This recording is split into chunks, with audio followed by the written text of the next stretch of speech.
Se está preparando la conferencia de prensa en la cual los investigadores darán detalles del procedimiento desarrollado ayer en Pedro Juan Caballero, en Santa Rosa de la Guaragüí y en otras localidades. Iván Páez, te escuchamos.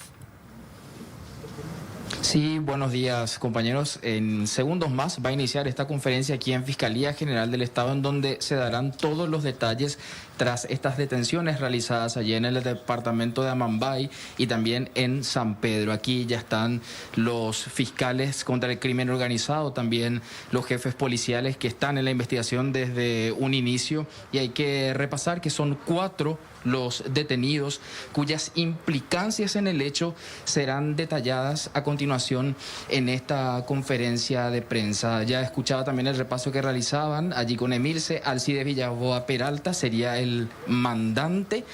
El suboficial inspector Junior Peralta, en algún momento se habló de que él podría ser el sicario. Eso aún no está confirmado. Lo que se presume es que él estuvo en contacto directo con el sicario e incluso pudo haber participado en el traslado del mismo. Y esos son los detalles que se van a ir mencionando en esta conferencia que ya va a iniciar. El fiscal Marcelo Pecci es quien actuará de vocero, y luego seguramente las demás autoridades también irán dando detalles tras este operativo. Iván, entonces falta la detención del sicario propiamente. Sí, Tere. La detención del sicario propiamente falta todavía entonces, para cerrar el círculo, digamos.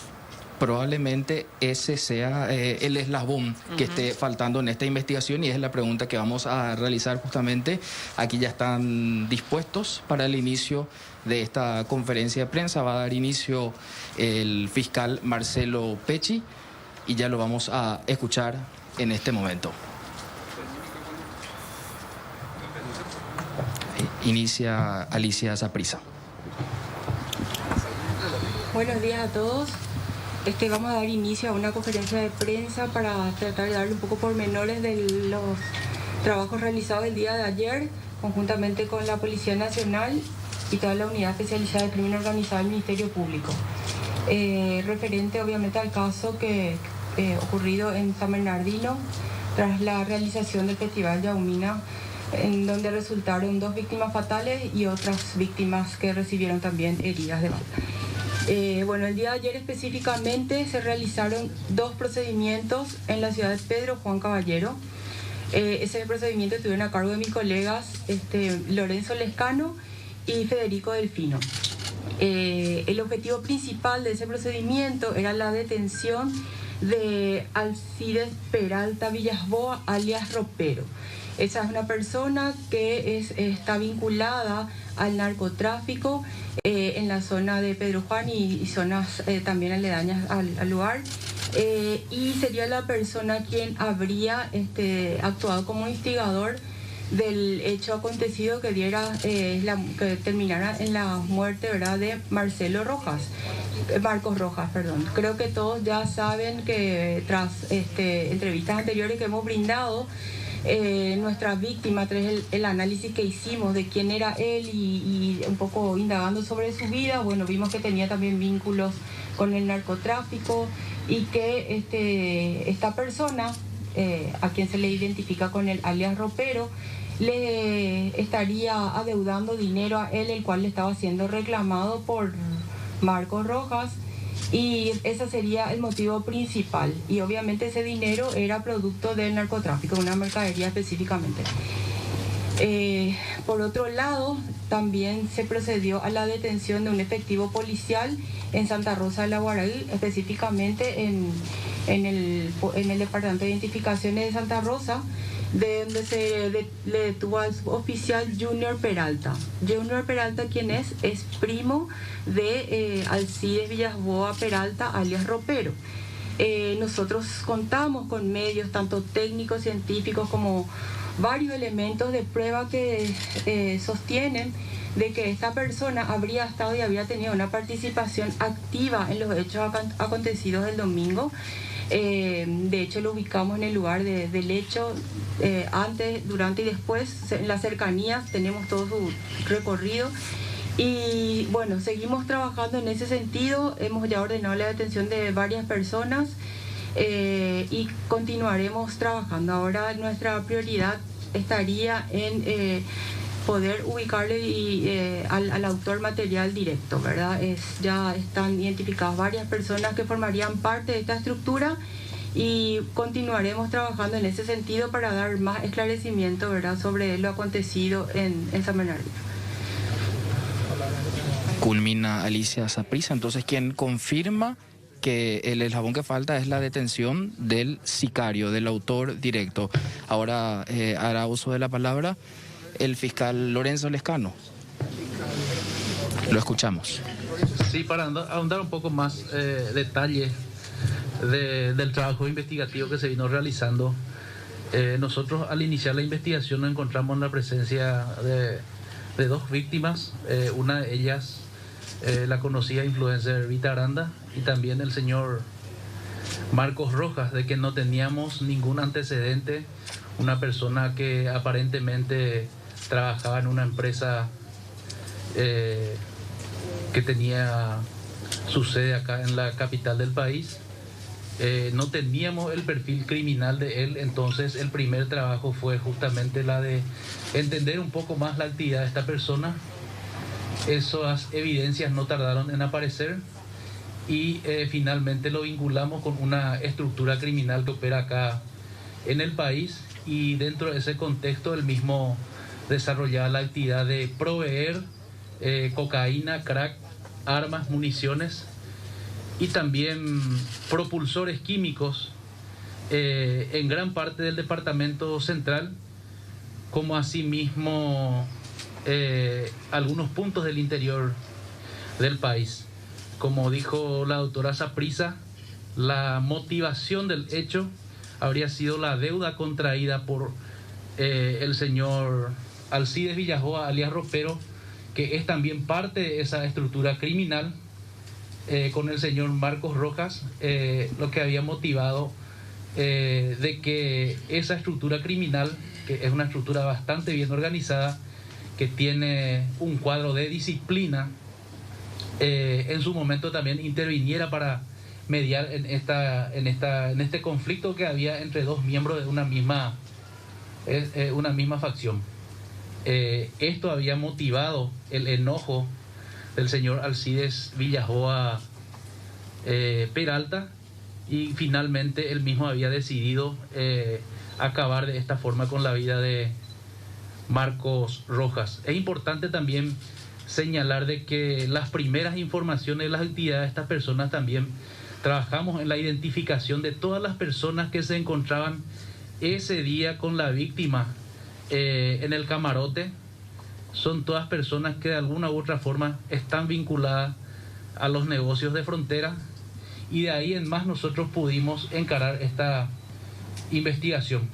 La vinculación, como lo dijo acá la doctora Saprissa, del personal policial, se debe justamente al grado de parentesco y también a la facilidad que del mismo tenía de poder trasladarse dentro por las rutas del país sin ser controlado. Eso es básicamente para que entiendan un poco más de cómo se originó esta investigación, y también lo que nosotros en este momento tenemos ya objetivamente demostrado. Acá también le voy a hacer la palabra entonces ahora al doctor Federico Delfino, que quiere también agregar algo más. Sí, muy buenas tardes. Específicamente con relación a Johnny Peralta, el personal policial, Junior Peralta, tenemos la vinculación de su teléfono horas, días antes del suceso, el mismo día del suceso y posterior al suceso. Ese teléfono operó en zonas de influencia que son relevantes para la investigación y que nos dan cuenta de que esta persona también estuvo en ese lugar y que eventualmente pudo haber tenido una activa participación en el luctuoso suceso del domingo 30 de enero. Eso está verificado técnicamente, está también científicamente comprobado, y es por eso que se procedió a la detención del mismo. Todo esto, ahondando un poquitito más en lo que dijeron los colegas, están sustentados en pruebas científicas y en pruebas técnicas, así como informes de inteligencia que se fueron recabando durante toda la investigación.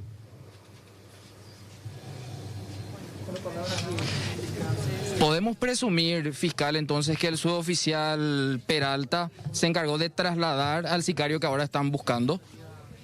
Lo que podemos en este momento de la investigación es decir que tuvo una participación muy activa sobre los hechos que están siendo investigados.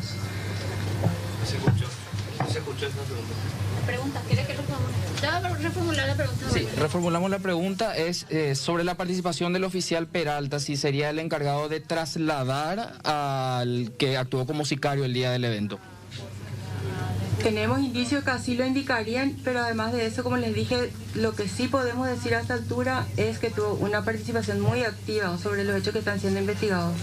¿Él mismo se había trasladado a bordo de Preguntan si él mismo se había trasladado a bordo de su vehículo u otro tipo de movilidad, como las de aplicaciones. ¿Ha llevado hasta Pedro Juan Caballero a los sicarios nuevamente?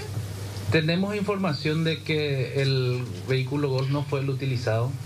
Tenemos información fehaciente de que el mismo inclusive fue controlado en un puesto policial. Hasta este momento tenemos de que el vehículo utilizado había sido un Jeep Renegade de color blanco que posteriormente apareció incinerado en la zona de San Pedro del Paraná. ¿Ese control habría sido en Tacuatí de retorno ya de la zona de Pedro Juan? El tracking nos indica de que él se desplazó el día sábado de la zona de Pedro Juan Caballero rumbo a la capital del país.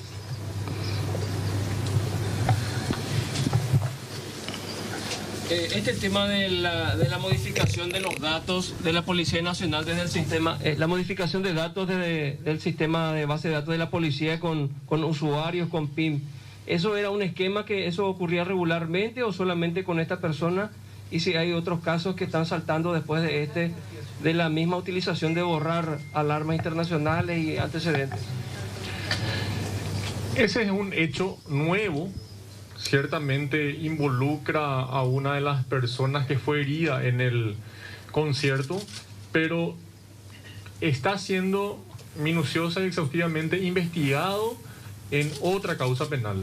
Es un hecho independiente que tiene un impacto propio, coincidimos plenamente, desconocemos los avances de la investigación, pero sí aseguramos que por la relevancia que tiene en toda la seguridad del sistema informático de detención, está con avances significativos. El suboficial Junior Peralta aparentemente deja abandonado un vehículo en la zona de la colonia Santa Bárbara, tengo entendido, a unos 30 kilómetros del Departamento de Investigaciones de Santa Rosa. Al regresar a la base de investigaciones, ¿él contó con la ayuda de policías que ahora podrían estar también en la mira? Bueno, ahí voy a aclarar en ese sentido, me tocó realizar ese procedimiento. Cuando llego al Departamento de Investigaciones de Santa Rosa, él estaba en el lugar, obviamente con todos los efectivos policiales que les tocaba hacer el turno ese día. Y la información que yo tengo es que justamente antes de que llegue la comitiva, alguna persona habría llevado ese vehículo. Obviamente nosotros trabajamos, se hizo un rastrillaje por la zona y en horas de la madrugada ese vehículo apareció abandonado. Obviamente contó con la ayuda de alguien, ¿verdad? Con la colaboración de una persona, y eso es lo que también vamos a investigar en esta causa. Pero eso como un hecho aparte. Pero no serían 12 los policías, como se anunció que algunas personas anunciaron que estarían siendo detenidas. No, el único detenido ayer fue el oficial Junior Peralta. Me gustaría darle un poco también el uso de la palabra acá a los efectivos policiales, a los jefes que estuvieron acompañando durante todos estos días nuestro trabajo, al comisario Silguero, al comisario Ifrán y al comisario Grance de homicidios que estuvieron colaborando con nosotros en prácticamente de Pedro Juan y en varias zonas más del país para poder avanzar y darnos todo el apoyo tanto técnico como investigativo en esta causa. ¿Puedo hacer una consulta antes de pasar? ¿Quién llevó el vehículo entonces? ¿Quién llevó el vehículo entonces? Repreguntan. Investigando, obviamente tuvo la colaboración de alguien y eso es lo que estamos investigando, pero... ¿Policía? Y vamos a investigar, no estoy en condiciones de poder afirmar, tenemos esa sospecha obviamente, que algún camarada o alguna persona o un abogado puede haberle ayudado. Vamos a escuchar ahora al comisario César Silguero, director de investigación criminal de la policía. Muy buenas tardes. En relación al personal de investigaciones que fue detenido ayer en Santa Rosa, la primera medida del comando fue la de ordenar el cambio del jefe de investigaciones y todo el personal está a disposición del Ministerio Público para que sean indagados en relación a lo sucedido el día de ayer, durante la detención del suboficial Peralta.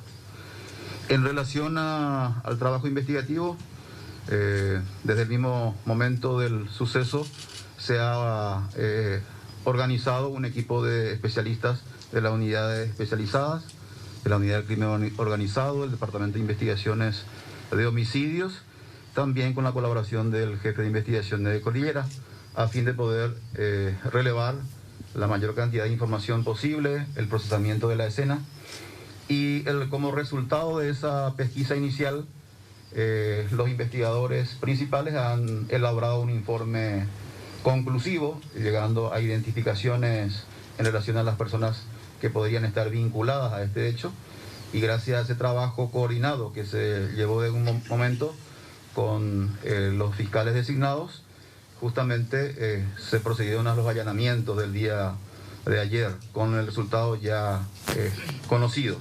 Entonces, eso es lo que puedo decir. Nosotros estamos siguiendo con todas las informaciones, evaluando las informaciones a fin de poder ubicar a las personas que también están siendo buscadas en este momento y que están vinculadas a este hecho.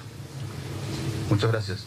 Comisario Silguero, hay casas en el departamento central que fueron visitadas por ustedes donde creen pudieron haber estado ya sea el sicario, sus cómplices, y que incluso ya tienen ahora cartel de que están en venta. Esto nos da la pauta de que se mueven muy rápido y de que tienen un operativo, un sistema logístico bastante amplio. Efectivamente, estamos hablando de una organización criminal. Evidentemente tiene, tiene varios vínculos, son organizaciones, que manejan mucho caudal de dinero. Entonces, evidentemente, lo que siempre van a estar tratando de eludir a las autoridades o a la justicia. Entonces, evidentemente eso complica todo tipo de investigación, pero no obstante, gracias al trabajo profesional llevado adelante por las unidades especializadas, tenemos un resultado altamente positivo en este momento. ¿Hasta dónde en la cadena de mando llega este esquema que trabaja aparentemente con organizaciones criminales, como en este caso narcos? No entiendo la pregunta, si puedo repetir. Sí, son simples personales subalternos los que actúan de motus propio, o hay una cabeza dentro de la institución policial que trabaja directamente con las organizaciones criminales, o estos son casos excepcionales, o hay un grupo. La responsabilidad es personalísimo. Si nosotros tenemos elementos de vinculación hacia algún superior o a algún oficial de mayor rango, evidentemente vamos a poner a disposición del Ministerio Público todo lo que podamos nosotros descubrir dentro de esta investigación. Se plantea que Marcos Rojas solicitó a la sintonía de disciplina, que vemos que están plenamente identificados, la muerte de Villas-Boas. Villas-Boas, ¿pertenecería a algún clan dedicado al narcotráfico? Y por otro lado, ¿existe en este momento la posibilidad de que Villas-Boas sea asesinado porque dio muerte a un miembro que ya solicitó ayuda de la sintonía de disciplina? La información con la que contamos es que Marcos Rojas solicitó apoyo para que él pague la deuda. Eso quiere decir, y no su muerte. Y eso quiere decir también que entre en plazo. El hecho de que entre en plazo, hay ciertos significados que tienen la forma de hablar o códigos de esta organización criminal en particular, nos referimos al PCC, donde se le establece un plazo. Esa situación habría molestado a Alcides Villas-Boas, de que una persona como Marcos Rojas le pida a la organización una especie de llamado de atención de los jefes y que lo pongan en plazo para el pago de la deuda. Específicamente es eso lo que tenemos. Y eso le habría molestado, como dije, al CIDES Villasboa, razón por la cual dispuso así mismo. Una consulta más. Estas personas que podemos ver están siendo aquí con sus imágenes por ser identificadas. Tienen ya órdenes de captura. Vemos que, por ejemplo, citan a las personas que forman parte del cuadro de disciplina, otras personas que formaron parte del camarote. Es decir, hay más órdenes de captura y detenciones pendientes. Sí, tenemos órdenes de captura. En relación a lo que es el cuadro de disciplina, tenemos 2 personas identificadas. Estamos trabajando para la identificación de otras personas. Estamos esperando el reporte técnico de las extracciones de celulares, y eso va a servir para afianzar nuestra hipótesis. De momento, esas personas están plenamente identificadas y en su momento también el Ministerio Público va a analizar la situación jurídica de cada uno de ellos. Titán y alias Catatau están con orden de captura. Titán y alias Catatau están con órdenes de captura, preguntan. Todavía no hemos librado órdenes de detención en sus contras. Vamos a estar trabajando una vez que recibamos el reporte correspondiente. Una consulta, ¿se habla de un solo sicario o habría otra persona más involucrada? Se habla de un solo sicario o habría otra persona más. Consulta. La dinámica de hechos que tenemos nosotros trazado a partir de la declaración de los testigos presenciales del hecho, tenemos solamente una persona como autor de los disparos. En ese sentido también importante mencionar que conforme al resultado preliminar que tenemos del Departamento de Criminalística, específicamente el área de balística, efectivamente se utilizó solo un arma. Una consulta más.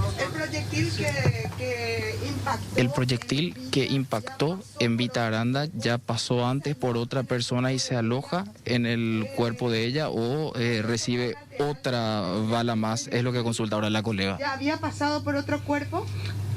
Voy a pasar esa pregunta al comisario César Silguero. Él es técnico en investigación criminal y le va a poder evacuar.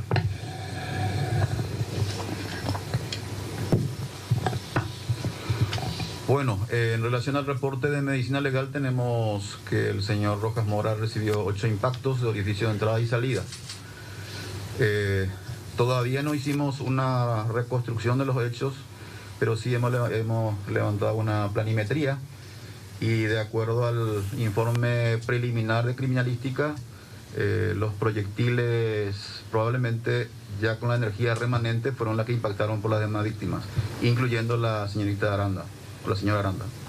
En esa misma línea, comisario, apelando a su conocimiento, ¿se podría decir entonces que el arma que se utilizó era un arma modificada? Porque sabemos que la pistola de por sí es semiautomática. Al modificarla hace que pueda disparar en ráfaga. ¿Sería esa la estrategia que utilizó el tirador? Es una posibilidad. No tenemos nosotros el arma. Lo que sí sabemos es que se utilizó una sola arma, calibre 9 milímetros. Eso es lo que tenemos de manera objetiva. Hablando de armas y de celulares del suboficial Peralta, ¿estaban en el vehículo que se llevó en un momento dado y ya no se encontró después? Los celulares y armas. El vehículo fue verificado en la madrugada y ya no se encontraron ningún elemento personal. Algunas prendas y documentos fue lo que se incautó del interior del vehículo. Pero vas a suponer que había armas dentro del vehículo y celulares que se quitaron, digamos. Y podemos, claro, los celulares obviamente suponemos que así es. En cuanto a si tenía más armas, presumimos que así podría haber sido. Un problema entre sicarios de distintas facciones, no grandes patrones, sino de mandos medios, es lo que habría determinado lo que ocurrió. ¿Del narcotráfico, el detenido como la víctima? Conforme a las evidencias que nosotros venimos colectando a la fecha, estamos hablando de personas que se dedican a redistribuir, no eran vendedores al por menor o microtráfico como lo conocemos normalmente. Son personas que se dedicaban a recepcionar cocaína o crack, y posteriormente esa mercadería llegaba finalmente a las bocas de microtráfico. No son grandes patrones como vos lo definís, pero sí son personas que venían lucrando ya suficientemente con la venta efectivamente de cocaína en este caso. No era el objetivo de las autoridades. No era el objetivo de las autoridades. Eso fue una de las manifestaciones que realizamos acá, de que no teníamos a esta persona con antecedentes ni ningún tipo de vinculación, ya sea a través de informes de inteligencia, con algún grupo organizado. A partir de la definición del perfil de las personas que estaban con él en el camarote y también con otras informaciones, pudimos realizar el perfil. De ahí en más nosotros pudimos encarar esta investigación. ¿Qué informaciones se tienen de los otros dos detenidos, el de nacionalidad brasileña, el nombre Mario Denner López, y el de Anderson González, y qué vinculación tendrían con los hechos? Con los hechos directamente no lo tenemos relacionado, pero sí serían parte del grupo de apoyo con que contaba alias Ropero. Estamos trabajando para definir la situación jurídica de los mismos. Bien, de esta manera entonces culmina esta conferencia de prensa en donde han sido expuestas las evidencias y detalles tras los operativos realizados el día de ayer, tanto en el departamento de Amambay como en el departamento de San Pedro, compañeros. Gracias, Iván. Y de todas formas, podríamos ir ahondando un poco más en algunos detalles que quedaron como cabos sueltos. En concreto, el sicario es el que tiene que, en este caso, ser identificado y buscado. No le pidieron pistas sobre si sabían de quién podría tratarse, Iván.